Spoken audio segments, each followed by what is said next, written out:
Salut tout le monde. Ça y est, il reste deux, et je fais comme passe-partout, deux shows pour WrestleMania, puisque vous le savez. On va aller donc, il y aura deux derniers débriefings, et après on va se diriger vers WrestleMania. D'ailleurs, je vous l'annonce, la semaine prochaine, vous aurez tous les débriefings. Vous aurez NXT TakeOver, la première partie, la Day 1, comme on dit, la Day 2, vous irez avec WWE Raw, vous aurez WWE SmackDown, vous aurez une petite session de prono, parce que comme c'est une saison assez exceptionnelle, il y aura la session de prono. Il y aura également le foot qui sera là, puisqu'il y aura le match de Ligue des Champions entre le Bayern et le Paris Saint-Germain. Il y aura beaucoup de choses la semaine prochaine. Ne vous inquiétez pas, vous en aurez pour votre amour, en tout cas, de la passion. Bon, en tout cas, bien sûr, j'espère que vous allez bien. On se retrouve, et oui, pour WWE SmackDown, édition du 2 avril 2021. Et donc, eh bien, que s'est-il passé durant ce show, me direz-vous? Eh bien, est-ce qu'il a été bon? Est-ce que clairement, après un show de la semaine dernière assez, on va dire, edgy-esque, puisque sans Edge, il n'y avait pas grand-chose, est-ce que les choses ont pu évoluer dans le sens? Eh bien, on va revenir sur ce qui s'est passé. D'abord, on va parler bien sûr d'abord du segment, le segment entre The Edge qui a été d'une excellente qualité, il faut l'avouer, voilà, très très bonne qualité de Edge qui a été excellent, de toute façon on ne pouvait pas s'en douter. Il y aura également les matchs par équipe, on en reviendra notamment sur les 4 équipes qui se sont affrontées et qu'est-ce qui pourrait se passer la semaine prochaine. On ira ensuite voir, et oui, Cesaro et Seth Rollins, très intéressant ce segment. On pourra en parler justement par rapport à ça, même du costume de Seth Rollins. On n'ira pas voir aussi divers matchs qui ont eu lieu, mais on ira voir également Sami Zayn, Logan Paul et également Kevin Owens aussi, justement, on parlera de ce segment. Bianca Belair, Sasha Banks, il faut en parler, et oui, il faut en parler parce que c'est un échec, clairement, c'est un échec, cette rivalité, je reviendrai là-dessus. Et enfin, on terminera bien évidemment avec le Jey Uso contre Daniel Bryan, c'est un street fight, on reviendra dessus pour ainsi dire. En tout cas, dans la globalité du show que j'ai regardé, donc cet après-midi, bah en fait, j'ai envie de vous dire, c'était quand même un bon show. Voilà, c'était plutôt un bon show. Le show a été, je dirais, intense en émotion. Il a été intense en émotion, notamment grâce à cet homme que vous voyez ici, c'était Edge. Ah oui, notamment, je ne l'ai pas dit, Natalia a battu Shayna Baszler et notamment tout le monde est intervenu. J'en parlerai pas parce qu'il ne s'est pas passé grand chose. Et je crois qu'il n'y a eu que ça. Oui, il n'y a eu que ça, concrètement. Le segment, clairement, le show était plutôt intéressant. Voilà, c'est le show était plutôt intéressant. Les segments ont été très bons. Voilà, les segments ont été excellents, très très bons, de bonne qualité.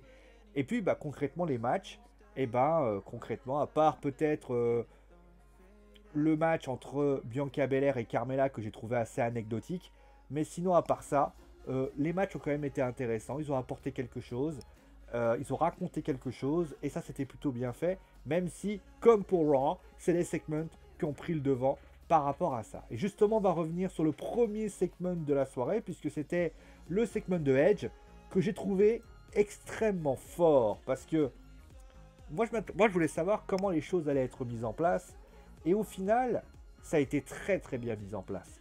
La manière dont, d'ailleurs, comment il explique clairement qu'il aurait jamais dû se mettre en... Il trouve que c'est un petit peu...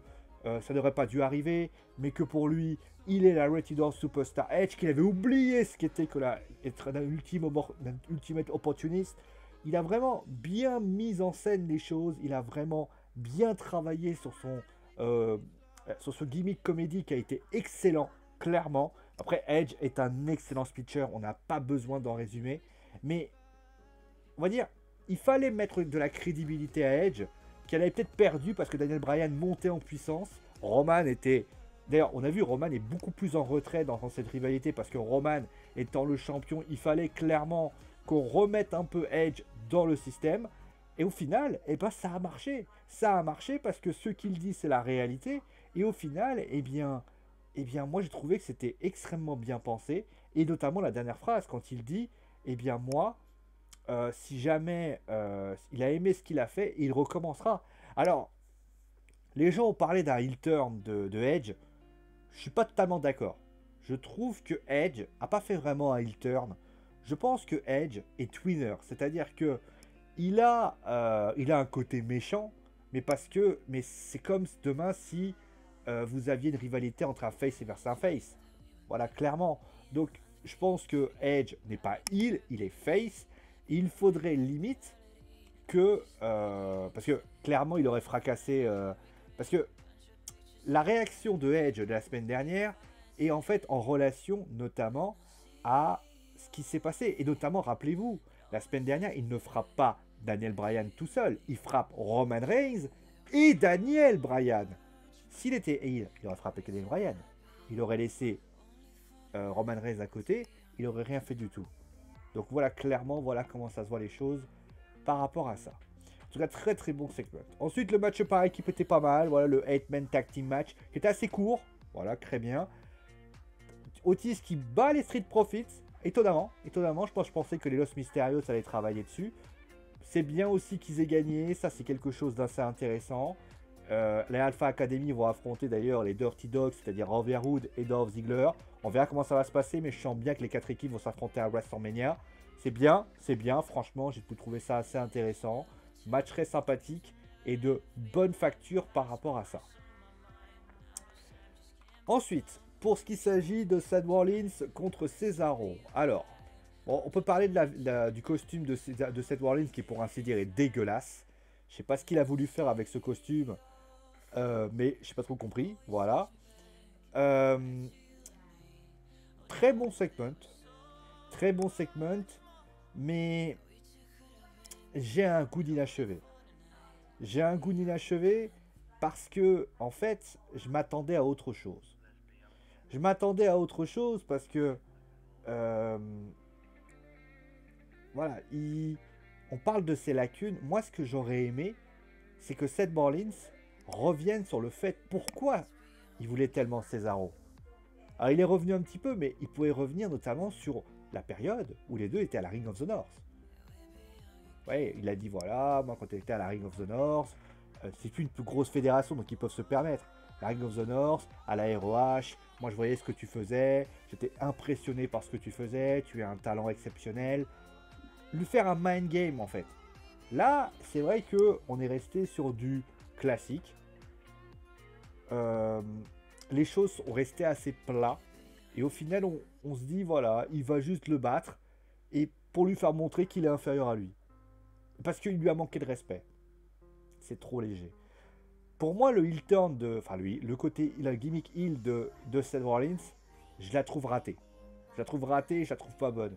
Le segment est pas mal, mais il raconte pas grand-chose, en fait. Il raconte pas grand-chose, et il amène pas grand-chose, pour ainsi dire. Voilà. Je vais pas revenir sur Natalya qui a battu Shayna. De toute façon, Shayna, elle perd tout le temps. Bon, voilà, on s'en fout un peu, pour ainsi dire. Il y aura un match par équipe à 8 pour les titres féminins. Voilà, clairement. Ensuite, on a... Alors, voilà un bon segment. Voilà un bon segment. Voilà un segment très bien amené, avec notamment cette conspiration. Le trailer, d'ailleurs, est très bien fait de la part de Sami Zayn. Franchement, Logan Paul qui arrive, j'ai trouvé ça très bien. Très bien. D'ailleurs, le positionnement de Logan Paul est pas trop... On s'attendait à ce que Logan Paul gueule dans tous les sens. Il a été plutôt modeste. Allez, après d'ailleurs qu'il sera là à WrestleMania. Kevin Owens est là. Il a attaqué. Par contre, là, je me suis dit, what? Moi, j'aurais préféré à la limite que Logan Paul, bah, soit il dit, voilà, écoute mec, je crois pas en toi, mais bon, ça aurait été spoilé WrestleMania. Ou à la limite, il aurait pu dire, bah écoute, je connais quelqu'un qui, j'aimerais que Kevin Owens arrive et parle. Et Logan Paul dit, écoute, je vais être là. Mais sinon, dans le principe, la force de conspiration de Sami Zayn est pour moi légendaire. C'est vraiment très très bon. Logan Paul était assez absent, mais je peux comprendre, dans le sens où il n'a pas voulu trop en faire. Et Kevin Owens a été à égal à lui-même, il a mis un stunner, c'est tout ce qu'il y avait à faire. Voilà. Je sens même d'ailleurs que Logan Paul s'en prendra à Sami Zayn, sans doute la semaine prochaine ou à WrestleMania. Mais sinon, c'est vrai que le segment était très bon. Mais on peut toujours dire qu'il y avait sans doute mieux à faire par rapport à ça. Mais concrètement, voilà, ça ne remet pas en cause la qualité. C'était plutôt un bon segment. Mais clairement, moi j'ai trouvé que du côté bien de ce segment, c'était bon. Même si j'aurais voulu plus de présence de Logan Paul. Voilà, c'était de ça mon défaut par rapport à ça. On va parler maintenant. Alors, on va terminer avec Edge tout de suite avec ça. Alors, après, je reviendrai sur Sasha Banks et Bianca Belair. Daniel Bryan qui bat Jey Uso. Bon, c'était un très beau match. Très beau match entre Daniel Bryan et Jey Uso. Que je trouvais plutôt bien amené. Vraiment de très très belles choses. Après, Daniel Bryan qui s'en prend à Edge, c'est normal. Il a été fracassé la semaine dernière. Moi, j'aurais préféré limite, vous savez, c'était un street fight. Pourquoi les deux n'interviennent pas? Pourquoi Roman n'intervient pas? Pourquoi Edge n'intervient pas? À un moment donné, pourquoi n'interviennent-ils pas? Mais d'un côté, alors Edge, je peux le comprendre. Edge, il a mis vraiment d'émotion dans les commentaries. Pourquoi Roman n'intervient pas? Il va falloir me justifier pourquoi Roman n'intervient pas. Il attend quelque chose. Alors après, est-ce qu'il veut pas se salir les mains? Il peut limite éliminer Daniel Bryan. Edge, à la limite, ouais, bah moi je dis Edge par rapport à ça. Et puis, bah, au final, à Daniel Bryan, il fallait lui redonner un peu de star power par rapport à ce qui s'est passé la semaine dernière. Ils ont voulu le faire gagner, ils ont voulu le faire fracasser Edge et Roman Reigns. C'était plutôt une bonne idée.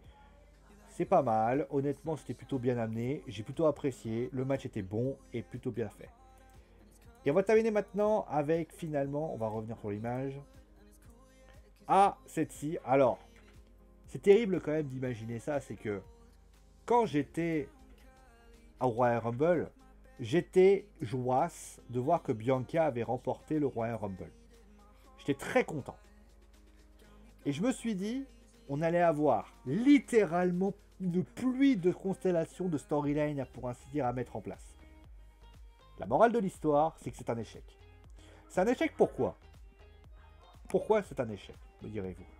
C'est un échec pour plusieurs raisons. La première, c'est qu'ils auraient pu faire une Shawn Michaels, John Cena, version féminine. Ils ne l'ont pas fait. Ils ne l'ont pas fait. Et ça, c'est un scandale. Ils auraient pu faire un truc, Sasha Banks, Bianca Belair, Sasha Banks qui pourrait trahir Bianca Belair. C'était couru d'avance. Deuxièmement, Bianca et Face, d'accord. Moi, je suis désolé. Sacha, on peut faire ce qu'on veut, mais Sacha, elle a le... Certes, elle parle pas beaucoup, mais Sacha a bien compris son objectif. C'est une connasse, hein, clairement. Franchement, le vrai visage de Sasha Banks, en plus, voilà, bon. On va en tout cas, ce qui est certain, c'est que c'est pas le vrai visage. Elle est championne, elle veut gagner son titre, c'est normal. Par contre, Bianca, mais alors, Bianca, je la trouve fadasse comme pas possible. Où est la Bianca Belair de l'année dernière qui avait littéralement illuminé un segment entre Charlotte Flair et Rhea Ripley? Où il est ce personnage? Où il est ce personnage qu'on je trouve inexistant? Je suis mais atterré de voir que ce personnage a littéralement disparu. On dirait une petite minette qui se dit ah bah oui mais vous comprenez il faut que je me concentre pour WrestleMania je vais l'affronter à WrestleMania. Les gens se moquaient de John Cena quand il faisait ça, mais Bianca Belair elle fait exactement pareil. À quel moment la WWE s'est dit ah ça serait une bonne idée? Moi je vais vous dire la vérité, je trouve ça nul. Nul et non avenu. Il n'y a rien à amener. Sacha, elle essaie de... Il n'y a rien qui se raconte. Moi, j'aurais préféré limite que ça soit Shawn Michaels, John Cena. J'aurais préféré avoir le fameux moment qui pour moi était assez réaliste, bah, de l'élève et de l'expérience. Sacha est un peu... On va pas se mentir, Sacha et Bianca se ressemblent pas mal. On aurait pu tenter quelque chose comme ça. Bah, au part ça, il n'y a rien d'autre.